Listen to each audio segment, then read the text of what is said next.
क्या आपकी स्किन पर अक्सर लाल चकत्ते हो जाते हैं? क्या आपको बहुत ज़्यादा खुजली होती है, खासकर रात के समय? अगर हाँ, तो हो सकता है कि आप एटोपिक डर्मेटाइटिस से जूझ रहे हों, जिसे हम आम भाषा में एक्जिमा भी कहते हैं। सबसे पहले समझते हैं कि एटोपिक डर्मेटाइटिस आखिर है क्या?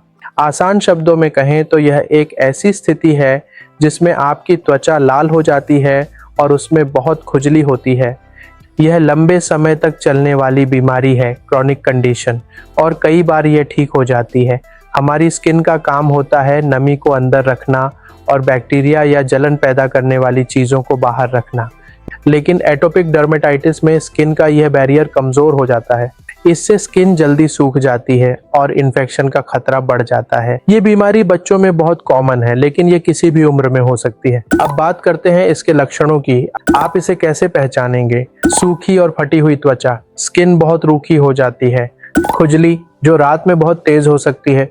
लाल या भूरे धब्बे, खासकर हाथों, पैरों, टखनों, कलाई, गर्दन और कोहनी के अंदरूनी हिस्सों पर। छोटे दाने जिनमें से कभी कभी पानी भी निकल सकता है। लेकिन यह होता क्यों है? इसके कई कारण हो सकते हैं। जेनेटिक्स, अगर परिवार में किसी को अस्थमा या एलर्जी है तो यह आपको भी हो सकता है। इम्यून सिस्टम, जब हमारा शरीर किसी छोटी सी चीज पर भी ओवर रिएक्ट करता है। पर्यावरण, साबुन, डिटर्जेंट, धूल या बदलता मौसम भी इसे ट्रिगर कर सकता है। दोस्तों, एटोपिक डर्मेटाइटिस एक लंबे समय तक चलने वाली बीमारी है, लेकिन इसका मतलब ये नहीं कि आप हमेशा इससे परेशान ही रहेंगे। सबसे पहले इसे माना कि यह एक मेडिकल कंडीशन है, सिर्फ सूखी स्किन नहीं। सेल्फ मेडिकेशन से बचें। बार बार स्ट्रॉन्ग स्टेरॉइड क्रीम बिना डॉक्टर की सलाह के लगाना आगे चलकर स्किन को और डैमेज कर सकता है। अगर आपके बच्चे को या आपको बार बार खुजली, रात में नींद खराब, स्किन पर मोटे लाल ड्राई पैच या फैमिली हिस्ट्री में एलर्जी की प्रॉब्लम है तो डॉक्टर से ज़रूर कंसल्ट करें।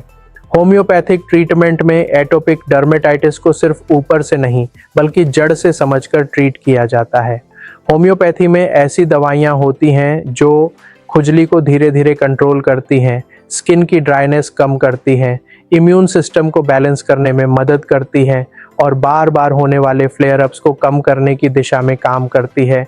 जैसे कि केस के अनुसार सल्फर, ग्राफाइट्स, रूस टॉक्सिकोडेंड्रन, पेट्रोलियम, नेट्रममोर या दूसरी कॉन्स्टिट्यूशनल मेडिसिन्स दी जाती हैं। लेकिन यह दवाइयाँ हर व्यक्ति के लक्षण, उम्र और हिस्ट्री देखकर ही चुनी जाती हैं।